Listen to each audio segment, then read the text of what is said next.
case was already national news. 19-year-old Alyssa Green, Caroline's only child, had been found dead 8 months earlier in a narrow alley off Piedmont Avenue. Her life cut short by a single gunshot wound. Police moved quickly, naming Marcus Bell, her boyfriend of 2 years, as the prime suspect within days. Detectives said the couple fought constantly, that Marcus's jealousy had finally boiled over. The prosecution described it as an open-and-shut murder driven by obsession. Before we dive into the twist that left every person in this room speechless, take a second to tap subscribe and turn on notifications. You do not want to miss real stories like this, stories that prove truth can break through any lie. For 10 long days, the jury listened to testimony. Neighbors recalled late-night arguments. A convenience store clerk said Marcus stormed out the night of the shooting. And then there was Detective Warren Hale, the decorated investigator with 15 years on the force, who assured the courtroom that every scrap of evidence pointed to Marcus. Hale's reputation alone carried weight.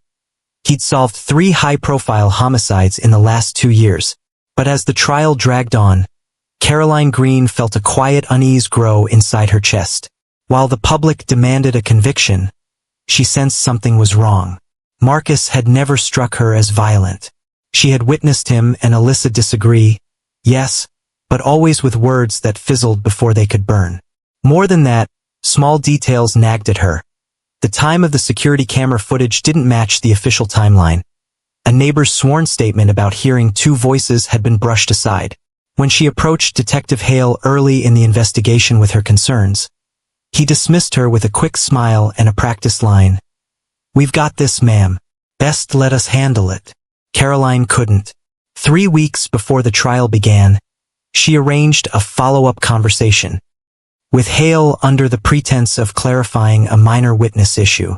Beneath the polite surface of that meeting, she set a tiny digital recorder, no bigger than a key fob, at the bottom of her purse.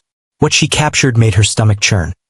Hale joking with a colleague about nudging a witness statement to match the narrative, admitting that body camera footage had been misplaced for everyone's good, and scoffing that nobody wants to see this kid walk just because of a technicality. Caroline left that meeting with her heart pounding and a decision burning in her mind. She could have taken the recording to the defense.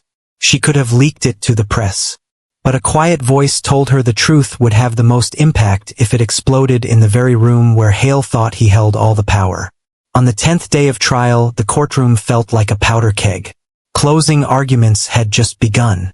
The prosecutor, confident and smooth, paced before the jury with a stack of papers in one hand and his cell phone in the other. "Ladies and gentlemen," he declared, "you've heard every fact you need to deliver justice for Alyssa Green. Marcus Bell had motive, opportunity, and a clear history of jealousy. The evidence speaks louder than any excuse the defense has offered." Caroline felt her pulse drum in her ears. She rose. The movement startled even her attorney, a quiet woman seated nearby who whispered, "Caroline, what are you doing?"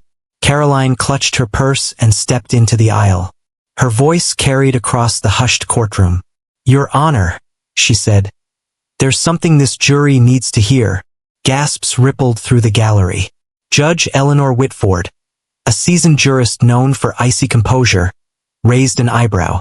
"Ma'am, please be seated. This is highly irregular."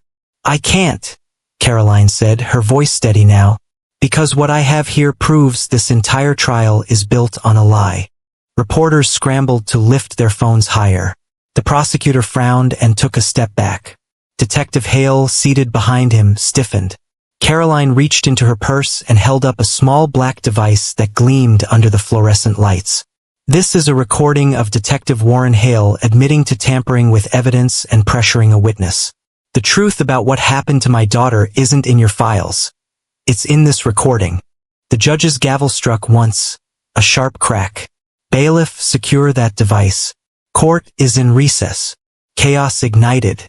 Jurors whispered fiercely. Cameras clicked in rapid fire. Hale's face drained of color as the bailiff retrieved the recorder and handed it to the judge. Within minutes, a technician set up speakers. The court reconvened. Judge Whitford leaned forward. "Play the recording." A hiss of static filled the room. Then Hale's unmistakable voice. "Don't worry about the timestamp. We'll fix that in the report. Nobody checks twice. And that camera footage is gone for everyone's good. We need the jury thinking he did it. Simple as that." The reaction was instantaneous.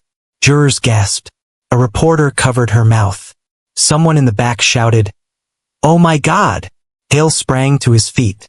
"That's taken out of context," he barked. But deputies were already closing in. Judge Whitford's voice cut through the uproar. "Detective Hale, you are under immediate investigation for obstruction of justice and evidence tampering. Bailiff, escort him to holding." Phones shot skyward to capture the moment. The celebrated detective let out in handcuffs, his career collapsing in real time. Marcus Bell exhaled a breath that sounded like a sob. His attorney placed a hand on his shoulder, eyes wide with disbelief. The judge turned to the jury. "This court declares a mistrial. Mr. Bell is released on his own recognizance pending further investigation." Outside the courthouse, the media frenzy erupted. News alerts blared across Atlanta. Mother exposes detective in courtroom shocker. Cable networks replayed the audio on a loop. Hashtags #Justice for Alyssa and #Hale exposed trended nationwide. Caroline stood on the courthouse steps, dozens of microphones thrust toward her. She looked calm but tired, her voice carrying the weight of both triumph and grief. "I did this for Alyssa," she said. "My daughter deserves the truth. Every mother, every family deserves the truth. If you know something is wrong, speak up. Don't wait for someone else to be brave." Marcus stepped forward, voice trembling. "I loved Alyssa. I would never have hurt her. I just want people to remember her as she was." Reporters peppered them with questions. Was Caroline afraid? Did she think the recording would be admissible? What happens next? Caroline answered only one. Fear doesn't protect the innocent. Action does.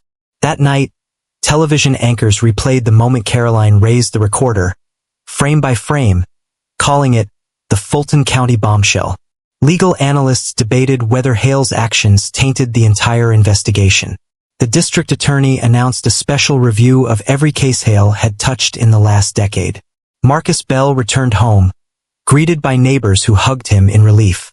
But freedom didn't erase the sorrow of Alyssa's death or the months he spent labeled a killer. As for Caroline, she found herself both hero and cautionary tale. Some praised her courage. Others criticized her for ambushing the court. She didn't care.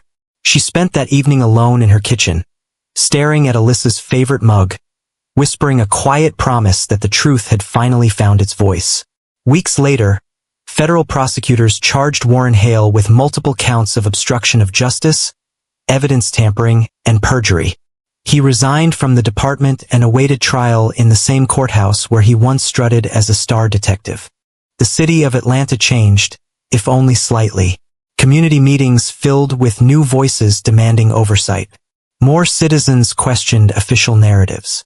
A plaque appeared near the courthouse steps reading, "Truth belongs to the brave." And Caroline? She returned to quiet life but never regretted the choice she made. "I'm just a mother," she told a local journalist months later. But sometimes a mother is exactly who needs to speak. Before this story ends, let me invite you once more. Tap subscribe and turn on the bell so you never miss these real courtroom moments where truth topples power. Because as Caroline Green proved, one voice, one small recording can change everything.